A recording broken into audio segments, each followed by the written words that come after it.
ہاں، شملہ جہاں ایک بار وہ سب گئے تھے اور جہاں جگہ جگہ بچھو بوٹیاں تھیں جن کو چھو لو تو بس ہاتھوں میں مرچیں لگ جاتی، تو شملہ کی کس چوٹی پر کھڑے ہو کر للکارا جا سکتا ہے، وہ سوچتی رہتی۔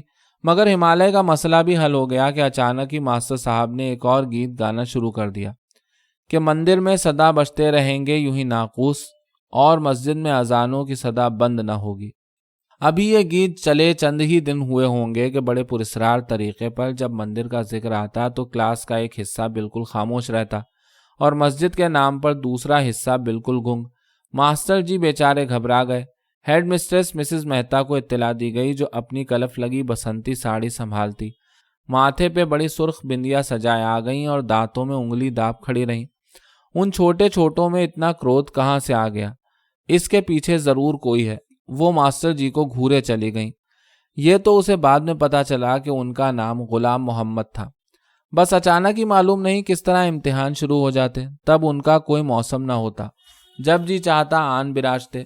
اب انہیں سودا اور نفع نقصان کے سوالوں کے ساتھ ساتھ تاریخ جغرافیہ بھی رٹنا پڑتا، اور ایک روز وہ بآواز بلند تاریخ رٹ رہی تھی جس میں بتایا گیا تھا کہ ہندوستان کے شمال مغرب میں سرحدی علاقہ ہے جہاں زیادہ تر پٹھان بستے ہیں اور پٹھان چور ہوتے ہیں۔ اس روز معلوم نہیں ابا کس طرح گھر پہ تھے۔ وہ سلیپر گھسیٹتے تیزی سے اس کے پاس آئے۔ ہیں دکھاؤ کیا پڑھ رہی ہو؟ انہوں نے کتاب ہاتھ میں لے لی، ورق الٹے، چہرہ مقدر ہو گیا۔ کل سے اس اسکول میں نہیں جاؤ گی۔ اور تاریخ پلٹ گئی۔ تاریخ واقعی پلٹ گئی تھی۔ وہ حضرت عمر فاروق، خالد بن ولید اور محمود غزنوی کی دنیا میں لوٹ آئی، جہاں بڑے ابا گھمسان کے رن میں بڑے اطمینان سے لوئی کی بکل مارے بیٹھے تھے، مگر رہ رہ کے اسے علاؤدین خلجی ضرور یاد آتا، جس نے راجپوت رانی پدمنی کی ایک جھلک دیکھنے کے لیے چتوڑ پر چڑھائی کی، اور آئینے میں اس کا عکس دیکھ چکنے پر اس کی نیت بدل گئی اور پدمنی کو حاصل کرنے کے لیے اس نے ریاست کی اینٹ سے اینٹ بجا دی۔ مگر وہ راجپوت عورتیں بھی خوب تھیں کہ جوہر کی رسم ادا کرتے ہوئے جل کے راکھ ہو گئیں۔ یہ کہانی سناتے ہوئے مس سیٹھی، جو سانولے رنگ، چھدرے کھچڑے بالوں، کھلے کھلے اونچے دانتوں والی پست قامت خاتون تھیں، ایک نفرت بھری پھنکار کے ساتھ خاموش ہو جاتی۔ اس کا دل بیٹھ جاتا۔ وہ علاؤدین کی نازیبا حرکات کا کوئی تدارک نہ کر سکتی تھی، مگر یہ سب کچھ بھی اسی کتاب میں لکھا تھا جسے دیکھ کر ابا نے کہا تھا کہ کل سے تم اسکول میں نہیں جاؤ گی۔ محمود غزنوی نے ہندوستان پر 17 حملے کیے۔ وہ حیران رہ جاتی۔ بہت کوشش پر بھی برق رفتار گھوڑوں پر سوار محمود غزنوی کی کوئی صورت اس کے ذہن میں نہ آتی، مگر سومناتھ کے اس بت کا ہیولا ضرور آ جاتا جو مندر کا سب سے بڑا بت تھا، اور جس کی آنکھیں 2 قیمتی ہیروں کی تھیں، اور جسے توڑتے ہوئے محمود غزنوی نے کہا تھا کہ میں بت شکن ہوں، بتگر نہیں۔ مگر اس کے بعد وہ اور اس کے تمام ساتھی سونا اور ہیرے جواہرات بوریوں میں سمیٹ سماٹ واپس گھروں کو چلے گئے۔ مگر یہاں کے اتنے بہت سے لوگ کہاں گئے تھے؟ تب وہ سوچتی، لاہور شہر تو لوگوں سے بھرا پڑا ہے، تب بھی اتنے ہی لوگ ہوتے ہوں گے، اور وہاں سومناتھ کے مندر میں بس صرف وہی ایک کمزور سا پجاری کیوں تھا؟ وہ مس سیٹھی سے پوچھنا چاہتی،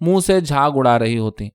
وہ سوچتی، واقعی ہم بہت ظالم ہیں کہ بکروں کے بکرے ہڑپ کر جاتے ہیں، اور خاص طور پر عید قربان پر تو پوری گلی ان بیچارے اجل رسیدہ بکروں سے بھر جاتی ہے کہ دردناک آوازیں رات بھر سونے نہیں دیتی۔ اس نے ابا سے اس کا جواب چاہا کہ ہم اتنے ظالم کیوں ہیں، تو ابا نے اس کے سر پہ ہاتھ پھیرتے ہوئے کہا، بھائی ہم بکرے نہ کھائیں تو بکرے ہمیں کھا جائیں گے۔ یہ تو بالکل ٹھیک ہے۔ وہ ہرگز کسی بکرے کا لقمہ نہیں بننا چاہتی تھی، مگر مس سیٹھی کو اس صورتحال کا قطعی علم نہ تھا۔ تب جس روز بھی مس سیٹھی چھٹی کرتی اسے یقین ہوتا کہ کوئی بکرا انہیں نوشے جان کر چکا ہے۔ ان کے مقابلے میں مس سور داس زیادہ سمجھدار تھیں۔ وہ کسی مسلمان حملہ آور کے منہ نہ لگتی تھیں۔ ان کی خواب آلود آنکھیں، کاجل سے سجی اور گردن پر سیاہ بالوں کا بڑا سا جوڑا اور چمکتی دمکتی بنارسی ساڑیاں انہیں بڑا من پسند بنا دیتی۔ وہ ہمیشہ میز پر بیٹھتی اور مہابھارت کی کہانیاں سناتی۔ راجہ رام چندر جی کی کہانی اسے ایک بالکل ہی مختلف دنیا میں لے جاتی۔ لاہور کے محفوظ دالانوں، برآمدوں اور برساتیوں والے گھروں سے دور محیب جنگلوں اور وسیع و عریض میدانوں میں، جہاں ہرن قلانچے بھرتے پھرتے اور بندر درختوں اچھل کود کرتے کہیں سے کہیں پہنچ جاتے۔ راجہ دسرتھ کا رتھ میدان کارزار میں شعلے اڑاتا چلا جا رہا تھا، پھر یکدم رتھ کا پہیا اپنے ہتھے سے اکھڑ کے باہر کو نکلنے والا تھا۔ پیچھے غنیم چلا آتا تھا۔